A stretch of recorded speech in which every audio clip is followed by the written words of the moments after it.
பெரியவா சரணம். இன்னைக்கு மார்ச் 9. பெரியவா எங்க இருக்கா? இன்னைக்கு தலைப்பு ஈஸ்வரன் மீது வைக்கும் அன்பு. அன்பு செலுத்தாமல் வாழ்ந்தால் ஆனந்தமே இல்லை. அன்பில் உள்ள ஆனந்தம் வேறெதிலும் இல்லை என்பது அனுபவத்தில் தெரிகிறது. ஆனால் நாம் யாரிடம் அன்பு வைத்தாலும் என்றோ ஒரு நாள் நாம் அவரை விட்டு பிரிகிறோம், அல்லது அவர் நம்மை விட்டு பிரிகிறார். ஆனந்தத்துக்கு காரணமாக இருந்த அன்பு அழுகைமயமாகி விடுகிறது. நம்மை விட்டு பிரியாத ஒரே சாஸ்வதமான வஸ்து ஈஸ்வரன் தான். அவனிடம் அன்பு வைத்து விட்டால் அந்த அன்பு என்றும் சாஸ்வதமாக ஆனந்தம் தந்து கொண்டே இருக்கும். அந்த அன்பு முற்றும் போது அனைத்துமே அவனாக தெரியும்.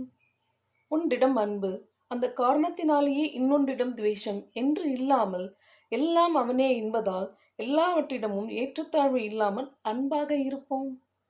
அன்பற்ற வாழ்வு வாழ்ந்து மனித ஜென்மத்தை வீணாக்கி கொள்ளாமல் இருக்க பக்தியே உதவுகிறது. பெரியவா சரணம். தேங்க்யூ.